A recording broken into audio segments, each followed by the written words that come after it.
welcome to the second video in our tutorial on using the label, templates, stamps, and cutting files to make physical greeting cards.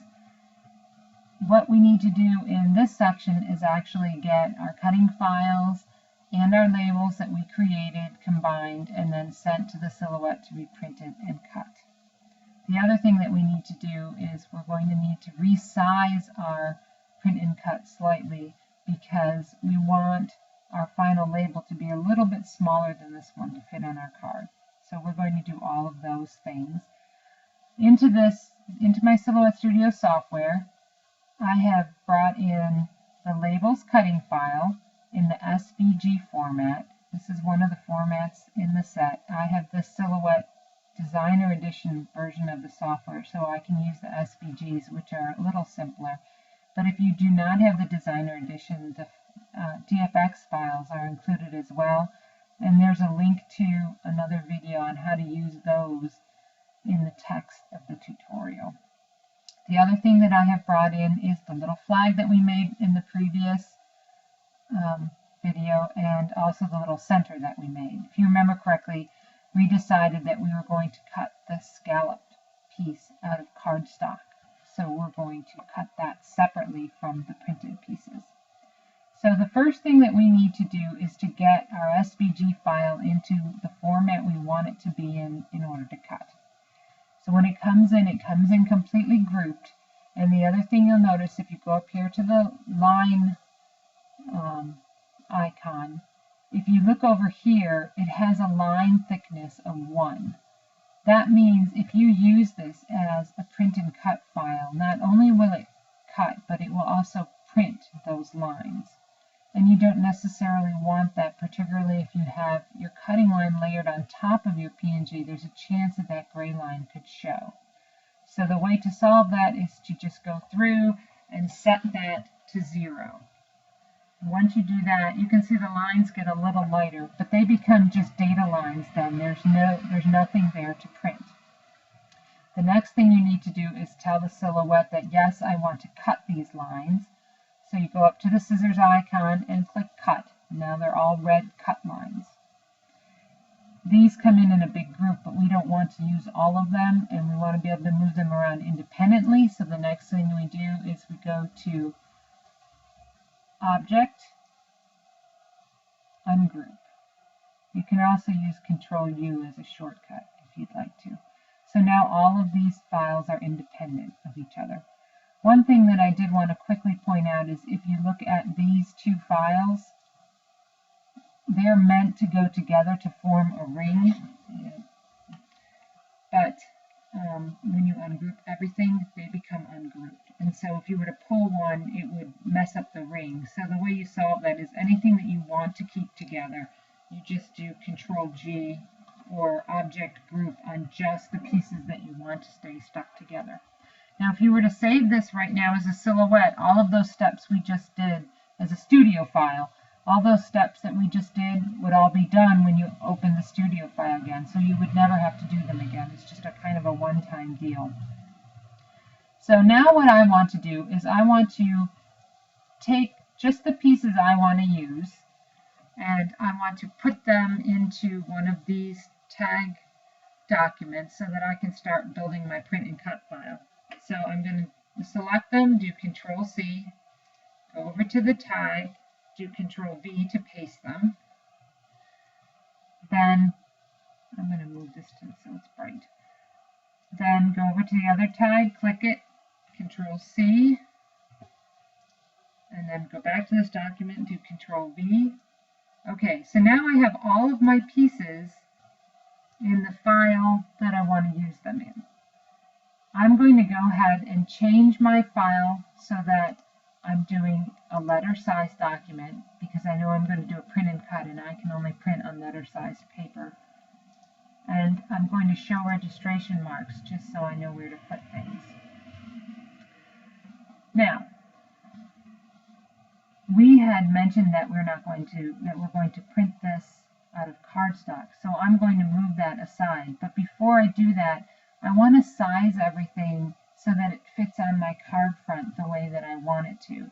And I know when I design my card, I want this little flag to be about 2.5 inches, and it's about 3 inches right now.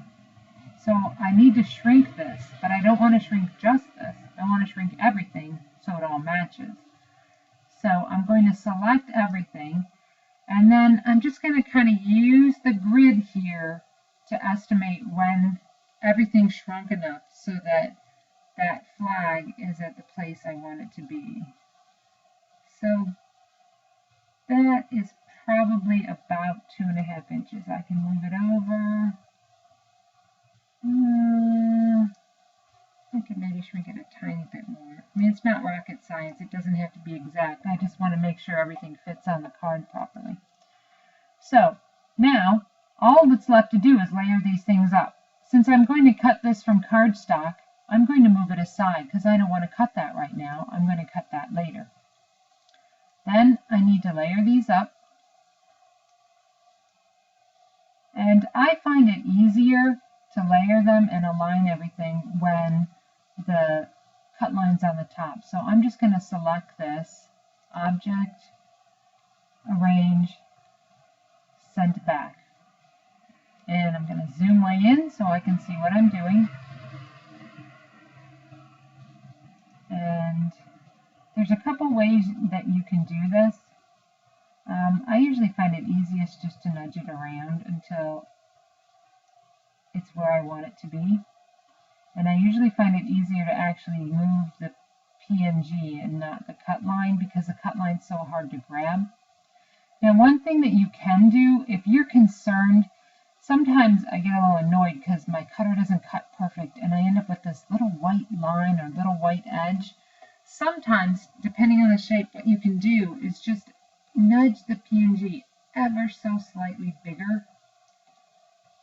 Doesn't have to be much, just like a small little fraction bigger, and it'll keep that solid color, and the change is so small that it doesn't really distort the design or lower the resolution, but it gives you just enough of that leeway there so that when it cuts, you don't get those white lines. And you can do the same thing for this one.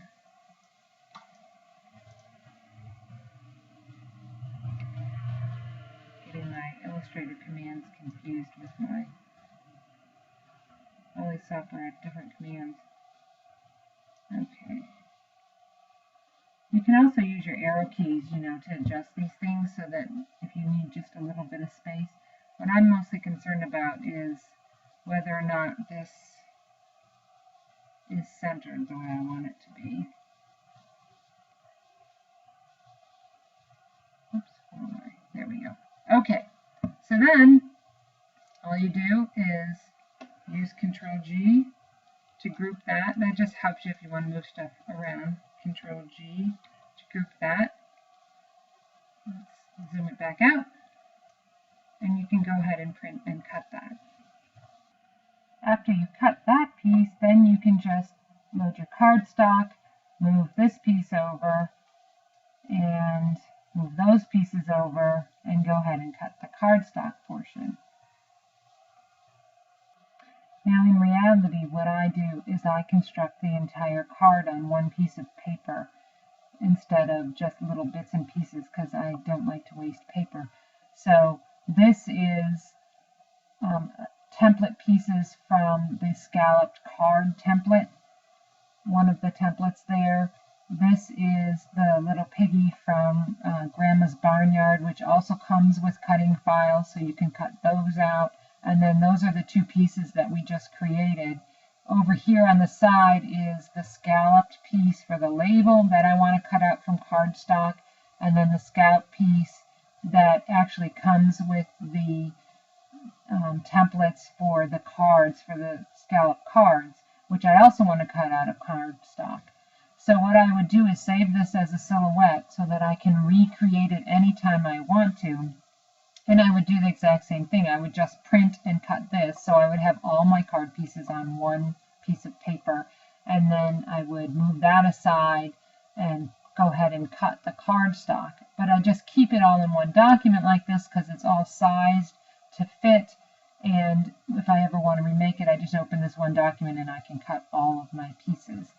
So hopefully that gave you some ideas of how to use some of these images and cutting files and templates and stamps in a flexible way so that you can create beautiful cards yourself.